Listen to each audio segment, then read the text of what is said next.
Ya, terima kasih Anda masih bergabung bersama kami. Kini kita masuki segmen Kreatif dan kembali bergabung rekan Prisa Somodatu. Kali ini kita bicara mengenai sebuah platform startup yang membuat undangan virtual ataupun undangan digital untuk berbagai macam kebutuhan. Oh, oke, habis ini saya berharap dapat undangan dari Wiki ya.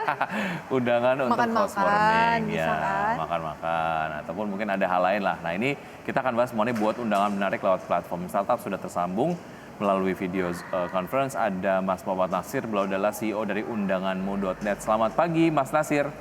Ya, selamat pagi Mas Vicky dan Mbak Prisa. Apa kabar Mas? Terima kasih sudah bergabung bersama kami di Kreatif. Oke, Mas Nasir, apa nih yang menginspirasi pendirian dari undanganmu.net? Mungkin ada cerita pengalaman pribadi atau seperti apa? Ya, betul sekali ya. Jadi undangan.net ini kita dirikan di tahun 2021. Nah, jadi sebenarnya sebelum 2021 kita 2019 itu saya menikah. Nah, jadi waktu itu memang sudah ada, tapi kita mulainya dulu kita buat video, poster gitu, terus beberapa patah kata terus kita kirimkan melalui grup WhatsApp misalnya ataupun ke personal account dari teman-teman ataupun tamu yang ingin kita undang. Nah, tetapi memang waktu itu belum diterima, istilahnya belum terlalu diterima di masyarakat ya, istilahnya belum diterimanya itu walaupun kita sudah kirim undangan secara online lewat WhatsApp, nah itu tetap kita harus print undangan kita tujukan kepada tamu tujuan. Jadi afdolnya istilah gitu, kita lah print, kita face to face, kita sampaikan kita mau menikah baru sah gitu undangannya. Nah, tetapi di tahun 2021 itu ada stimulus oleh pandemi juga. Jadi di sana ada pergeseran nilai di masyarakat kita sudah mulai bisa menerima undangan online. Jadi kita cukup dengan online tanpa perlu kita print lagi. Sehingga waktu itu kita berinisiatif ini bagaimana tadi video maupun foto-foto yang ada itu kita kompilasi, kita taruh di satu platform yaitu websitenya. Kemudian konsumen itu bisa istilahnya sekali klik tinggal kirim ke semua tujuan tamu undangannya gitu. Oke, artinya memudahkan untuk penyebaran undangan sendiri walaupun memang secara kebiasaan masyarakat sendiri belum terlalu banyak terbiasa lah ya. Itu kan beberapa tahun yang lalu, Pak ataupun Mas Nasir. Kalau kita lihat perkembangannya ataupun mungkin pertumbuhan market dari undangan virtual belakangan ini sudah seperti apa pertumbuhannya? Ya, kalau sekarang cukup signifikan ya, cukup signifikan itu istilahnya bahkan di daerah pun yang istilahnya kalau di daerah itu kan kita komunikasi sosialnya itu cukup kuat ya. Intinya kalau misalnya kita ingin mengirimkan undangan itu harus face to face. Nah, tetapi sekarang kita banyak juga dapat permintaan di daerah, artinya berarti ada pergeseran di sana ketika orang-orang di daerah sudah mulai bisa menerima undangan secara online gitu.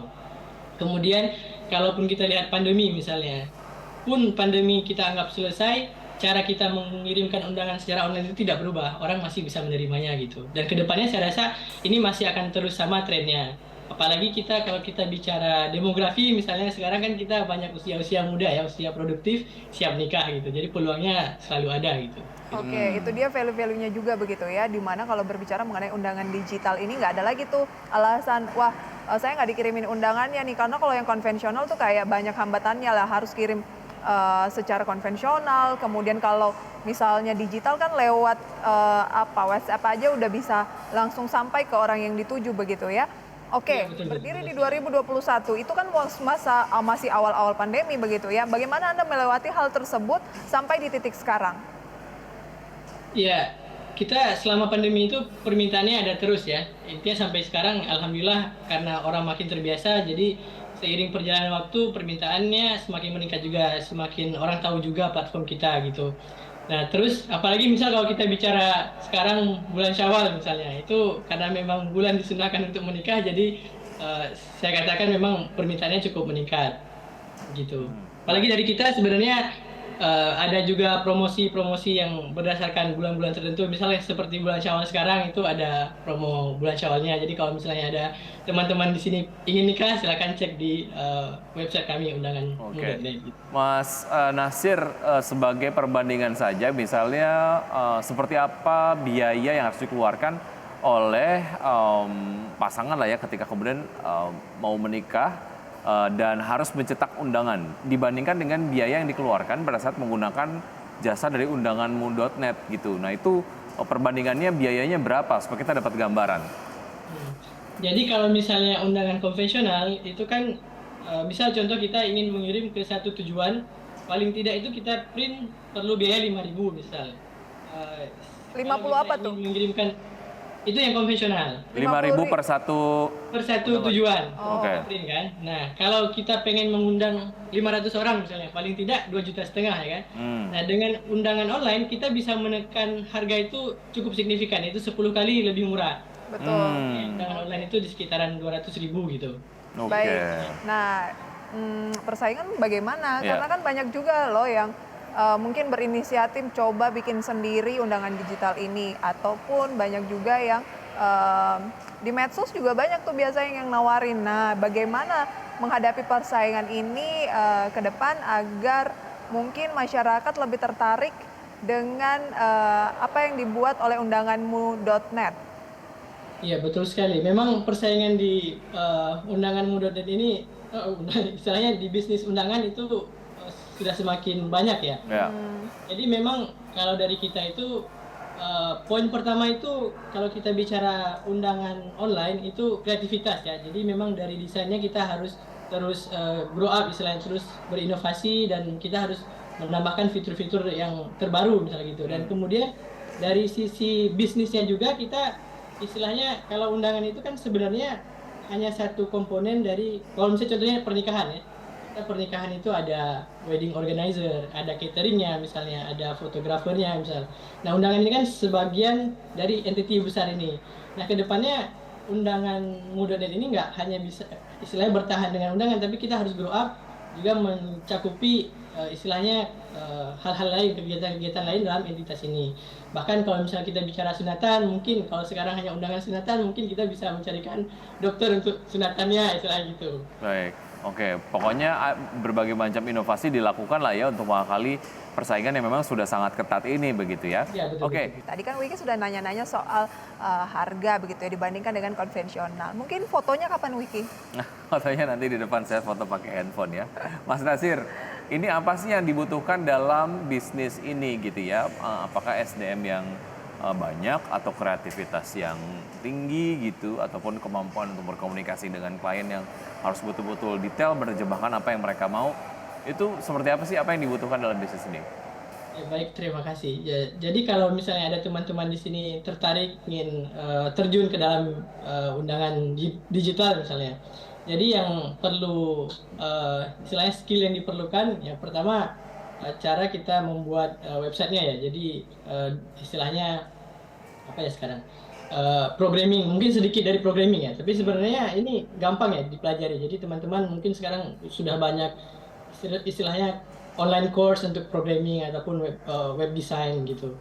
Nah, terus kemudian kemampuan kreativitas untuk istilahnya mendesain. Karena memang kalau kita bicara undangan online itu intinya visualisasi dari kreativitas frame ataupun desain yang kita sediakan itu harus menarik, karena itu memang nilai jual untuk konsumen kita. Oke, visualisasi itu yang nilai jual, mungkin kualitasnya sama tetapi ya tergantung selera begitu ya, mau modelnya seperti apa. Oke, lantas timnya nggak perlu banyak dong ya, kalau dari undanganmu.net sendiri ada berapa banyak, Mas Nasir? Ya, kita karena memang baru started up juga istilahnya kan, karena baru mulai juga, memang tim kita nggak terlalu banyak, kita sekitar 4 orang. Oh, oke. Memang masih sedikit. Dan kita memang kerjanya juga istilahnya nggak semua bareng di tempat yang sama, dan kita masih istilahnya di beda-beda tempat juga. Bisa Jadi, mobile juga gitu ya. istilahnya mudahnya di era digital kita sekarang seperti itu ya, kita nggak harus di tempat yang sama bekerja, di tempat yang sama gitu, nggak perlu gitu. Oke, bagaimana Anda memproyeksikan bisnis undanganmu.net ke depan seperti apa, Mas Nasir? Jadi mungkin seperti yang saya sampaikan tadi, kita ke depannya ini harus terus grow up. Jadi grow up-nya tadi baik itu kita istilah yang sekarang hanya main core-nya di undangan, tetapi ke depannya kita ya berharap kita bisa di wedding organizer-nya, bisa di catering-nya, bahkan bisa di kegiatan-kegiatan yang lain yang meliputi kegiatan misalnya seperti sunatan tadi, khitanan, akikahan, dan lain-lain. Jadi kita ingin memberikan servis ataupun jasa yang lebih luas gitu. Oke. Oke, sedikit saya ingin tahu ya berapa sih permintaannya dalam 1 bulan misalnya dalam bulan-bulan baik seperti sekarang ini untuk melakukan mungkin pernikahan. Aduh, kalau ini ya apa namanya internal, tapi ya ada tiap bulan ada terus gitu. Oke, tapi udah profit lah ya. Ya ada. Jadi setiap istilahnya bulan ke bulan ada permintaan pertambahan gitu, ada grow dari kita itu. Baik, ya Mas Nasir, terima kasih sudah bergabung bersama kami di Create Up. Semoga ini dapat memberikan inspirasi untuk pemirsa yang ada di luar bahwa memang kalau bicara mengenai upaya kreativitas dan lain sebagainya ini dapat menghasilkan pundi-pundi usaha baru begitu ya. Apalagi Baik. tadi Wiki sempat kita bahas di awal Indonesia butuh lapangan pekerjaan yang cukup luas. Mungkin bisa dimulai dengan bisnis yang dilakukan juga seperti Mas Betul Nasir sekali. ini ya. Mas Nasir, Iya, terima betul, kasih. betul Sampai sekali. jumpa, sukses selalu untuk Anda. Ya, terima kasih. Terima kasih, sampai jumpa. Dan pemirsa, kita akan simak terlebih dahulu update dari pergerakan IHSG dari awal pembukaan sesi 1 hingga saat ini. Data selengkapnya bisa Anda saksikan di layar pemirsa beberapa saham yang menjadi top gainers dan top losers, di mana indeks harga saham gabungan detik ini pemirsa melemah 0,33% di 6.841. Dan saham-saham yang menjadi top gainer serta top loser bisa Anda saksikan di layar televisi Anda. Itu dia ya yang menjadi gainers dan juga loser serta pergerakan IHSG pada pukul 9:26 saat ini. Dan sudah 90 menit kami menemani Anda dalam Power Breakfast. Semoga pembahasan yang kami hadirkan bisa menjadi referensi, sumber informasi untuk Anda. Tapi lagi-lagi keputusan investasi pemirsa tetap di tangan Anda. Dan saya Prisa Sombodatu. Saya Wiki Adrian, See you in the morning.